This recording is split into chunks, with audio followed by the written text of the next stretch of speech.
Hello everyone, आपके अपने YouTube channel राजभाषा हिंदी मंत्रा पर आप सभी का बहुत बहुत स्वागत है। आशा करती हूँ बहुत ही अच्छे होंगे, बहुत अच्छे से अपनी पढ़ाई कर रहे होंगे।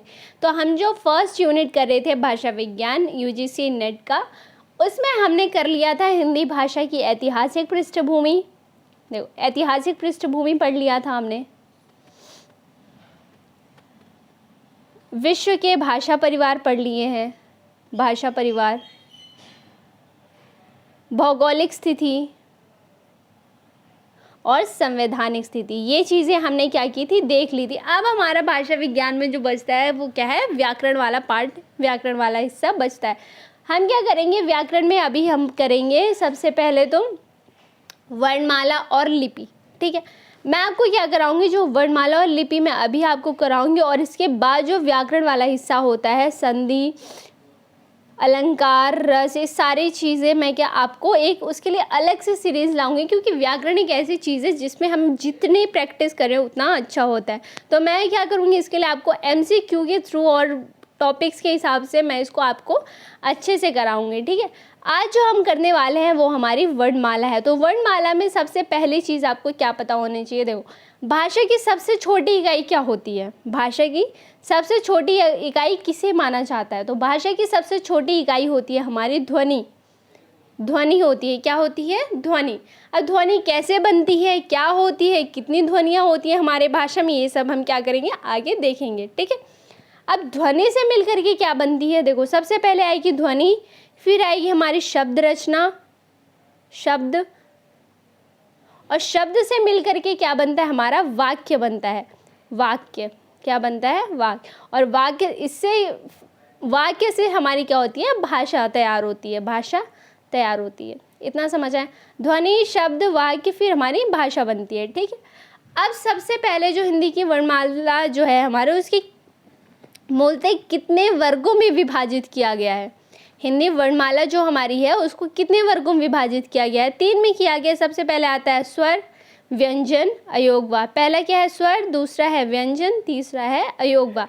हमने क्या किया, बचपन में स्वर और व्यंजन तो हमने बहुत पढ़े हैं, स्वर होते हैं इतने, व्यंजन ये होते हैं, अयोगवा नहीं पढ़ा है हमने। क्यों, क्योंकि इसको क्या पहले क्या था कि इसको स्वर में ही, स्वर के भीतर ही रखते थे। ठीक है, हमें अयोगवा नहीं पढ़ाया जाता था। बट अब हम क्या कर रहे हैं, हिंदी में अब हम मास्टर्स कर रहे हैं, तो जाहिर सी बात है अब हमें वो बच्चों वाले लेवल पे तो नहीं पढ़ना है, हमें अयोगवा भी पढ़ना पड़ेगा अच्छे से। देख, जितना हम स्वर को जानते हैं उतना ही हमें अयोगवा को जानना भी ज़रूरी हो जाता है।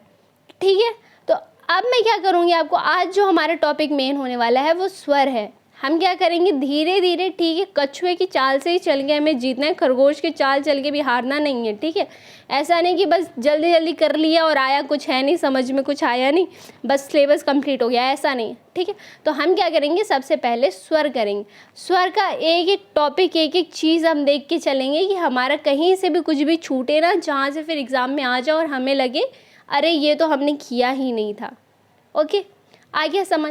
तो स्वर क्या होता है, सबसे पहली चीज़ है हमारा, स्वर क्या होता है। स्वर क्या है, तो स्वर उन ध्वनियों को कहते हैं जो बिना किसी अन्य वर्णों की सहायता से उच्चारित किए जाते हैं। किसी भी अन्य वर्ण की सहायता नहीं होती है, अन्य वर्ण की इसमें नहीं होती है। ठीक है, और ये क्या है, स्वतंत्र रूप से बोले जाने वाले वर्ण होते हैं। क्या है, ये स्वतंत्र रूप से बोले जाने वाले वर्ण होते हैं। अ, ई, ये सभी क्या है, स्वतंत्र रूप से बोले जाने वाले वर्ण होते हैं। अब इसमें सबसे ज़रूरी चीज़ क्या आ जाती है कि इसकी संख्या क्या है। स्वर की संख्या कितनी होती है, वैसे तो 11 मानी जाती है, पर कामता प्रसाद गुरु जो है, कामता प्रसाद गुरु, नाम याद रखना, कामता प्रसाद गुरु, कामता प्रसाद गुरु, इन्होंने री को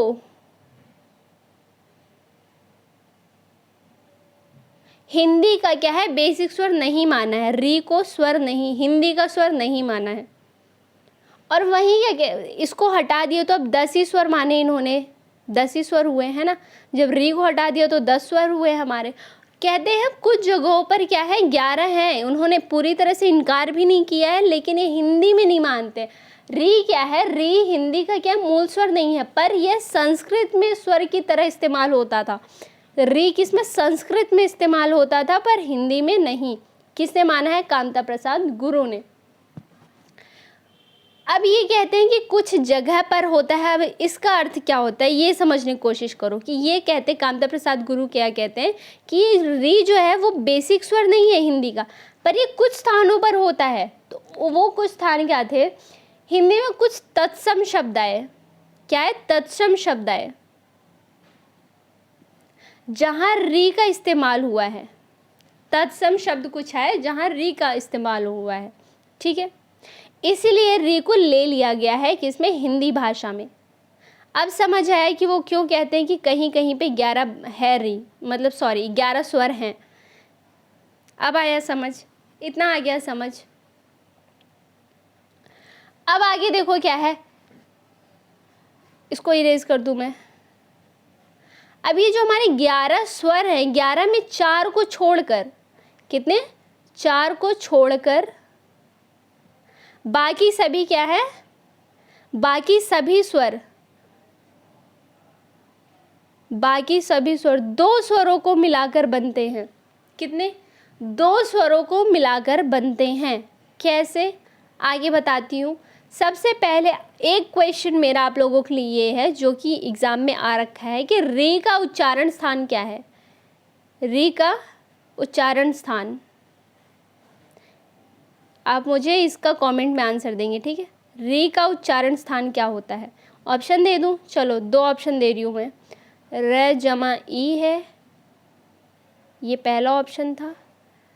दूसरा ऑप्शन है र हलंत ई, ठीक है। आप इसका आंसर मुझे कमेंट सेक्शन में देना, ओके, क्योंकि ये एग्ज़ाम में आ रखा है री का उच्चारण स्थान। अगर नहीं बता पाएंगे तो मैं नेक्स्ट क्लास में बता दूंगी, ठीक है। अब देखो, अब जो हमारा स्वर है, स्वर देख रहे हैं आज, तो हम स्वर पे चलते हैं। हम देखो स्वर को क्या है, 3 वर्गों में विभाजित किया गया है। कितने वर्गों में विभाजित किया है, 3 वर्गों में। सबसे पहले आता है हमारा मूल स्वर, फिर आता है दीर्घ स्वर, फिर क्या आता है, संयुक्त स्वर। क्या, मूल, दीर्घ, संयुक्त, ठीक है। अब इन तीनों में फर्क क्या है, तो देखो, मूल स्वर जो मूल हो, जिन्हें किसी की जरूरत ना हो, क्या होता है, मूल स्वर क्या होता है, जो मूल होते हैं, जिन्हें किसी भी दूसरे वर्ण की ज़रूरत, दूसरे स्वर की ज़रूरत नहीं होती है, वो क्या होते हैं, मूल स्वर होते हैं। दीर्घ स्वर क्या होते हैं, जो समान प्रवृत्ति के स्वर मिलकर बनेंगे, समान प्रवृत्ति के मिलकर बनते हैं, समान प्रवृत्ति के मिलकर के जो बनेंगे वो क्या होंगे, हमारे दीर्घ स्वर, ठीक है। और यही क्या होते हैं कि ये, एक सेकेंड रुको, ये क्या होते हैं, हमारे बोलने में ज़्यादा समय लेते हैं। क्या होते हैं ये, बोलने में ज़्यादा समय लेते हैं। वही संयुक्त स्वर क्या होता है, 2 अलग प्रवृत्ति के स्वर मिलकर बनेंगे, और 2 अलग अलग मूल स्वर या एक मूल और एक दीर्घ मिला करके क्या, संयुक्त बनेंगे।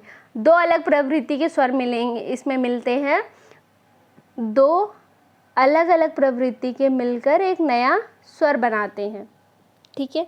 आया समझ, इसको अभी मैं आपको पीपीटी से दिखा देती हूँ। देखो रुको एक सेकेंड, ये देखो, मूल स्वर क्या है, वे स्वर जिनका कोई विभाजन नहीं हो सकता है, उन्हें मूल स्वरों की श्रेणी में रखा जाता है। इनकी संख्या कितनी है, देखो इनकी संख्या है 4। कितनी है, 4।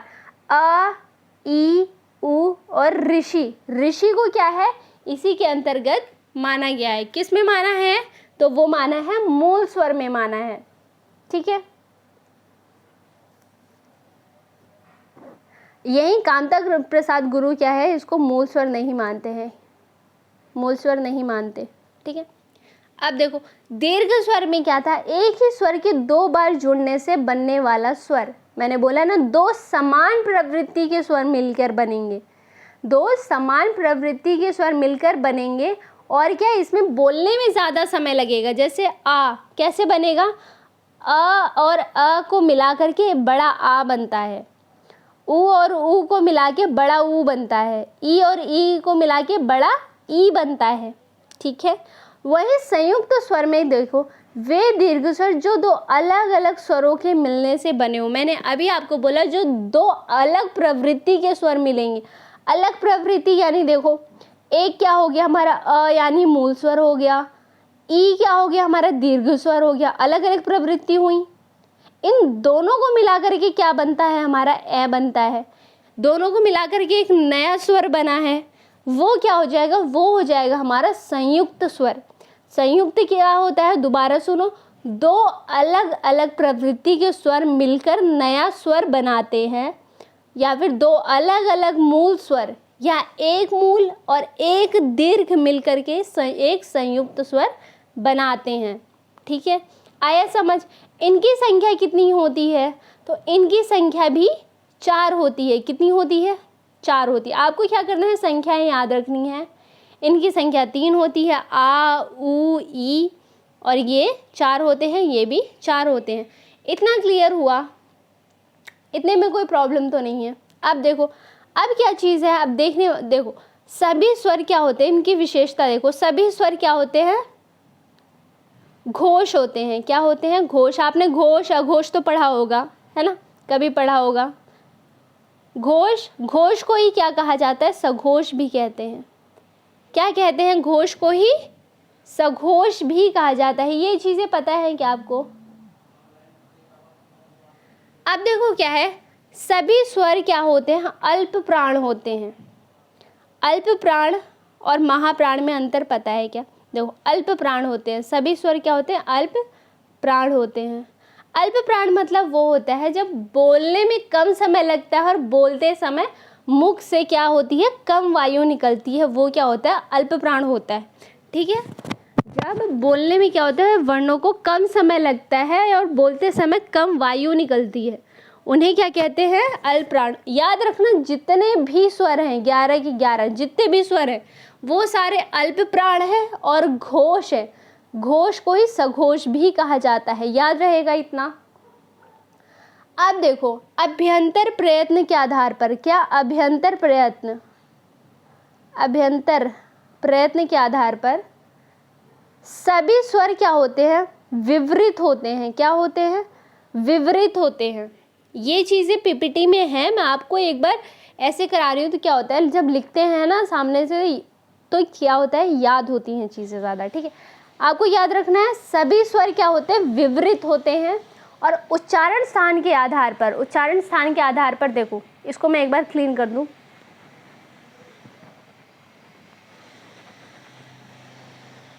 हाँ देखो, उच्चारण स्थान के आधार पर हमारा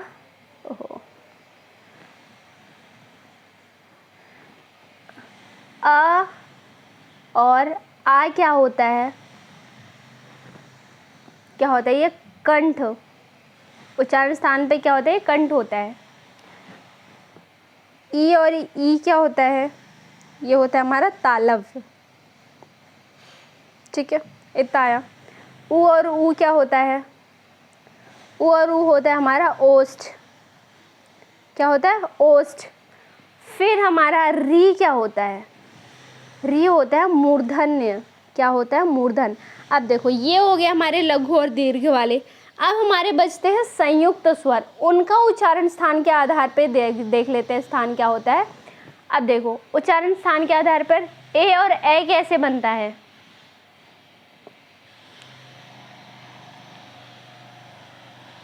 ये वाली स्लाइड में खाली कर लेती हूँ, इसको इरेज कर देती हूँ ताकि, हाँ ठीक है। अब देखो जो हमारे संयुक्त स्वर थे वो कैसे, ए और ए कैसे बनेगा हमारा, जैसे अ और ई से बनता है, अ और ई से मिल के बनेगा। तो अ क्या है हमारा, अ था हमारा कंठ। क्या था, कंठ। ई क्या था, तालव्य, है ना, क्या था, कंठ। तो ये मिलके क्या हो गए, कंठ तालव्य। कंठ तालव्य मिलके क्या हुए हमारे, ये कंठ तालव्य। ए और ए क्यों, क्योंकि अ और अ जमा ई से मिलकर के हमारा बन रहा है। इसलिए अ होता है हमारा कंठ, ई होता है तालव्य, तो ये मिलके क्या हो जाएंगे कंठ तालव्य। ए और ए क्या होते हैं हमारे कंठ तालव्य होते हैं। वहीं पे हमारा जो ओ और औ होता है वो क्या होता है, ओ और औ क्या होता है, तो वो कैसे बनता है हमारा, तो वो बनता है ओ और औ बनता है हमारा अ जमा ई से। किससे बनता है, अ जमा ऊ, सॉरी एक सेकेंड, हाँ अ जमा ऊ से बनता है। अब अ क्या होता है हमारा, अब हमारा होता है कंठ, ऊ क्या होता है मैंने अभी आपको बताया, ऊ होता है हमारा ओष्ठ, है ना, ओष्ठ। अब इनको मिला के क्या हो जाएगा, कंठोष्ठ होगा, कंठोष्ठ होगा। तो हमारा जो ओ और औ का उच्चारण स्थान क्या हो जाएगा, कंठोष्ठ हो जाएगा। इतना क्लियर हुआ, समझ आया, इतने में कोई प्रॉब्लम तो नहीं है। अब देखो, अब जो हमारा मैंने आपको बताया कि स्वर, सारे के सारे स्वर क्या होते हैं हमारे, विवृत होते हैं। विवृत के 4 और विभाजन किया गया है।